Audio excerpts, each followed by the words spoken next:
लेकिन दुष्यंत नागर जी, शुरुआत आप ही से करूंगी, क्योंकि कई बातें यहाँ पर गौरव वल्लभ करते हुए नजर आए, तमाम तरह के आरोप जो हैं वो भी यहाँ पर करते हुए नजर आए। उस पर आप क्या कहेंगे, आपकी पहली प्रतिक्रिया? देखिए, बिल्कुल एक इंडिविजुअली उनको अधिकार है अपनी, जो उन्होंने आस्था जिस तरह से प्रकट की है भगवान के प्रति और कह रहे हैं कि मैं इसलिए पार्टी छोड़ के आया हूँ, उस पे मैं उनकी आस्था के ऊपर कोई सवाल नहीं करूँगा। लेकिन मेरे को एक ही सवाल उनसे करना है और एक ही मुझे ऑब्जेक्शन है कि जब भगवान राम के मंदिर का प्राण प्रतिष्ठा समारोह हो रहा था तब आप क्यों नहीं आए सामने आके बोलते, खुलकर बोलते। आज तो चुनाव है, चुनाव में तो बहुत सारे लोगों को टिकट नहीं मिला, वो भी बदल रहे हैं, बहुत सारे कारण हैं। तो आज आप भगवान राम का रक्षा कवच धारण कर रहे हैं, समय चुनाव का है। राम के समय पे 22 जनवरी को आप आते सामने, खुल के कहते कि मैं जा रहा हूं और स्वयं वहां उपस्थित होते उस समारोह में। कह रहे हैं कि उदयपुर में थे उस वक्त, वो नहीं तो क्यों नहीं वहीं जाते? आचार्य प्रमोद कृष्णम गए तो उसी तरह जाते तो आपकी बात की प्रामाणिकता होती।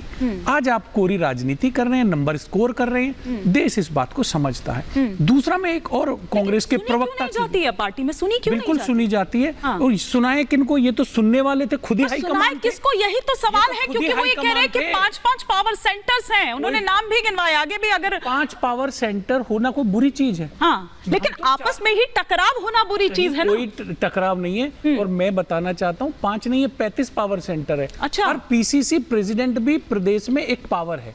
और ये मैं समझता हूँ लोकतंत्र के लिए ये अच्छा है। ये बुरा कैसे है? एक पावर सेंटर होना अच्छा है, मतलब एक तानाशाह हो, बाकी सब नारा लगाएं। और हम तो चाहते हैं ये 35-50 हो। अच्छा, कम से कम 50 बड़े देश भर में लीडर हो, जो जिनके यहाँ कार्यकर्ता जाए, अपनी बातें कहे, अपना मान, अपना काम करवाए, अपनी मांगे मनवाए। तो दूसरे प्रवक्ता के बारे में मैं और बोलना चाहता हूं, अगर मुझे थोड़ा अनुमति दें। जिन्होंने कहा सारा समय आप ले जाइएगा तो फिर बाकी क्या करेंगे? विषय ही हमारे लोगों से संबंधित। ठीक है, कंप्लीट कर लीजिए। तो उन्होंने, रोहन गुप्ता जी ने कहा कि जो कभी चुनाव नहीं लड़े। अरे भाई, चुनाव लड़ने वाले तो ऐसे ऐसे नेता हैं जो आज भाजपा से चुनाव लड़ रहे हैं, कल कांग्रेस से लड़ते हैं। वो कह रहे 30 साल से एक ही शख्स है, मैनिफेस्टो लड़ते हैं। तो क्या जो चुनाव लड़ते हैं वही राजनीतिक दिशा तय करेंगे? ऐसा कैसे संभव है? फिर वो आज कांग्रेस की दिशा तय कर रहे हैं, परसों भाजपा की करेंगे? ऐसा नहीं होता। निष्ठा के साथ, जिसके अंदर विचारधारा की दृढ़ता है और जो देश के को सशक्त बनाने की विचारधारा है क्या, मुझे तो ये समझना है संजय जी, क्योंकि आपके जो लोग हैं, जो तमाम, सुनिए तो सही, क्योंकि आपके गठबंधन के सहयोगी क्या कह रहे हैं, INDIA जो आपका गठबंधन है उसको जिताने की कहीं से कहीं तक कोई मंशा नजर नहीं आ रही। वहां तो ये मंशा नजर आ रही है, क्योंकि मीसा भारती कह रही है कि मोदी को जेल में डालेंगे। संजय जी, गारंटियां ये जो दे रही है, ये जिताने के लिए दे रही है। फोकस बता रही हूँ सर, आपका फोकस इस पर नहीं है कि हम जीते, फोकस इस पर है कि मोदी को जेल भेजेंगे। जीतने पे है और इंडिया अलायंस जीतेगा। नहीं तो सर, जब आइएगा तभी तो बात आप फिर मैं उस पे भी आपका अनुमति हो तो मैं टिप्पणी कर देता हूं। नहीं, अब जरा संजय जी, फिर नीति जन और बाकी मेहमानों का भी सर एक छोटा। हाँ, संजय जी। मानी जी, जिस बिहार की नेता की स्टेटमेंट पे आप कोट कर रही हैं, भाई उनसे जरा पूछ लेते कि उन्होंने ऐसा बयान क्यों दिया। और देश में जब देश के प्रधानमंत्री वोट ही इसी बात पे मांग रहे हो कि ये इसको जेल होगा, ये भ्रष्टाचारी है, इसे छोड़ूंगा नहीं, इसे डुबो दूंगा, मार दूंगा, यदि प्रधानमंत्री इस पे वोट मांग रहे हैं तो वो तो एक सांसद का चुनाव लड़ने वाले लोग हैं, एक प्रत्याशी हैं। उनके बयानों को लेकर यदि हम चर्चा करने बैठेंगे, लेकिन प्रधानमंत्री की बातों को ही माने, उन्होंने कहा जो भ्रष्टाचारी है, यही कहा ना पीएम ने। भ्रष्टाचारी यदि है तो आप गारंटी तो आपने दिया है ना कि मोदी की गारंटी है। कौन सी गारंटी है? अजित पवार वाली या हेमंत सोरेन वाली? कौन सी गारंटी आप देना चाहते हैं? आप हेमंत सोरेन को उठा के जेल में बंद कर देते हैं, ये गारंटी काम करता है। दूसरी तरफ आप अजित पवार को उप मुख्यमंत्री बना देते हैं। ये दोनों में से बताइए कौन सी गारंटी मोदी जी दे रहे हैं देश को? ये तो देखता है करना होगा। आप हेमंत बिस्वा शर्मा को मुख्यमंत्री बना देते हैं, दिल्ली के मुख्यमंत्री को जेल में बंद कर देते हैं, ये कौन सी गारंटी है? दूसरी बात, जो देश की जनता वोट करने जा रही है, प्रधानमंत्री जी की घबराहट, भारतीय जनता पार्टी की बेचैनी साफ साफ दिख रही है और जनता भी साइलेंट बैठी हुई है। वो अपने इस बार वोट के अधिकार से भारतीय जनता पार्टी के नीति जी कुछ रिएक्ट करना चाह रहे हैं। नीति जी, बेचैनी तो उन लोगों की है ना जो बिना बात पे पीएम को, जो खुद बेल में बाहर रहकर पीएम को जेल में डालने की बात कर रहे हैं। सीधी सी बात यह है कि आप लोगों की जो ये भ्रष्टाचारियों की बारात निकली है, आप लोगों को सहन नहीं हो रहा पीएम को कि इस चुनने वक्त की देश प्रक्रिया जिन वही है जो ऊंचाइयों सीएम पर को पहुंच चुनने रहा की प्रक्रिया ये है। आप लोगों की दिक्कत नहीं, है। पीएम को चुनने की प्रक्रिया वही है जो सीएम को चुनने की प्रक्रिया है। आपने सीएम को क्लर्क बना दिया और पीएम को भगवान बना दिया।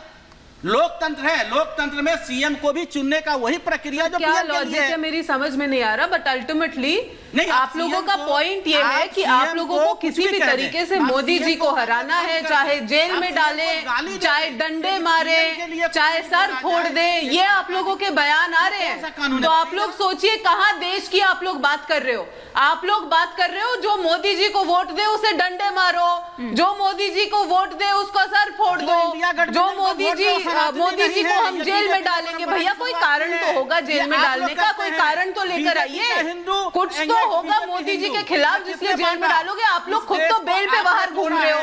आप लोगों से अपनी पार्टियां संभल नहीं रही है और आप लोग देश कैसे चलाना है ये हमें सिखाने की कोशिश कर रहे हो। सर आप लोग पहले घर जाओ और अपनी पार्टियां संभालने की कोशिश करो, उसके बाद हमें बताना कि देश कैसे चलाना है और दुनिया कैसे चलानी है। और इस बार की आपकी गारंटी जो 210 का तेल है वो 420 का होगा, जो 40 का आटा है वो 80 पे पहुंचाएंगे। ये जो तमाम चीजें आप उठाते हैं ना सर, समझ रही है, ये सिर्फ यही दिखाई देते हैं। ये जितने भी मुद्दे आप गिनवाते हैं ना, ये सिर्फ यही नजर आते हैं। अभी कोई एक बड़ी रैली आप लोगों की साझा कोई यहाँ पर नजर नहीं आती है। पहले चरण का मतदान होने वाला है, कहीं भी आप दिखा दीजिए कहाँ है, दिखते क्यों नहीं है सर? और आपके राहुल जी क्या कर रहे हैं जब ऐसे समय में भी वो दिखाई नहीं दे रहे हैं, तो फिर कब दिखाई देंगे? रैलियां हो रही हैं, राहुल जी लगातार हाँ सर, अंदर किसी चार दीवारी में कर रहे हैं रैली। मीडिया दिखाता नहीं है। अच्छा, आप कहते हैं कि रैली नहीं करते। नहीं देखा ठीक है, अभी इतनी बड़ी बड़ी रैलियां हो यात्रा दिखा कि नहीं दिखा हिमानी जी?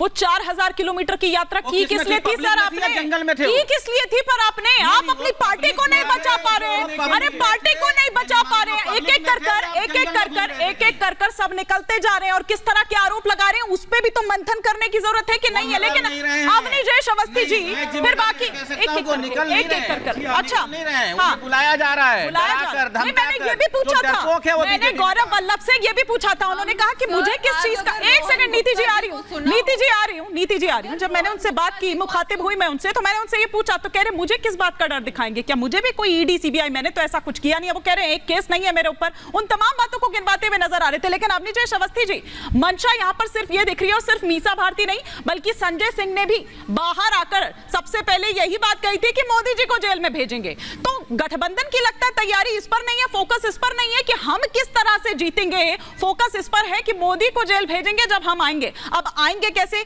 ये भी तो एक बड़ा सवाल है, क्योंकि तैयारी उस तरह से नहीं दिख रही है। हिमानी जी, संजय मिश्रा यहाँ कह रहे थे कि मोदी जी सबको जेल भेजने की बात करते हैं। मेरा इको हो रहा है, इको ठीक करवा दीजिएगा। अच्छा ठीक है, मैं फिक्स करवाती हूँ। लेकिन अरविंद केजरीवाल तो कौन सा ऐसा नाम बताऊं जिसके साथ वो आज हाथ में हाथ बांध के खड़े हैं? कौन सा ऐसा नाम है जिसके बारे में उन्होंने ना बोला हो? संजय सिंह का वो वीडियो लाखों लोगों ने देखा है, जिसमें सोनिया गांधी, राहुल गांधी, रॉबर्ट वड्रा, शरद पवार, मुलायम सिंह यादव, लालू यादव, और कोई नाम मेरे से रह गया हो तो वो भी मैं बता सकता हूँ, ए राजा, चिदम्बरम, ये सारे नाम लेते थे। इनको जेल में जाना चाहिए। यहाँ तक कहा था कि 2 घंटे दे दो मुझे, 2 घंटे इंटेरोगेशन करूंगा, सारा सब कुछ बाहर निकाल लूंगा। शीला दीक्षित के घर में वो एसी बताते थे, कितने एसी लगे जी शीला दीक्षित के घर पे? इस सब बातों का जवाब देना चाहिए ना। ठीक है, कोई 200, इनको ये बहुत बड़ा भ्रम था कि 200 यूनिट बिजली की वजह से इनकी सरकार आई है। ऐसा नहीं है। जब अन्ना हजारे का आंदोलन हो रहा था तो स्वयं स्फूर्त रूप से, वो तो एक जंतर मंतर पर रामलीला मैदान में चल रहा था, लेकिन दिल्ली शहर के सैकड़ों नुक्कड़ों पर लोग अपने आप उस धरने पर बैठे थे। आज कोई नहीं है ना। ये है हकीकत, ये है यथार्थ आज का। मीसा भारती ने जो कहा है वो आप एक बार बताइए कि वो जो उनको जो कन्विक्ट हुए उस पर मुकदमा तो कांग्रेस ने शुरू किया था। ठीक है, नीतीश बाबू ने शुरू किया था जब उस समय उस सरकार में थे। वो किसमें से किसी पर भी शायद ही कोई ऐसा व्यक्ति हो जिसमें पहले से मुकदमा ना चल रहा हो, पहली बात। दूसरी बात बड़ी साफ सी है, जो लोग छोड़ के आ रहे हैं वो एक बात बिल्कुल समान रूप से कह रहे हैं, गौरव वल्लभ हो, मिलिंद देवड़ा हो, प्रमोद कृष्णम हो, कि कांग्रेस पार्टी में हिंदुओं को गाली देना एक अनिवार्य शर्त है, मोदी को गाली देना एक प्रसाद यादव पे कांग्रेस ने अजय एफआईआर गुप्ता दर्ज ने भी कराए यही थे,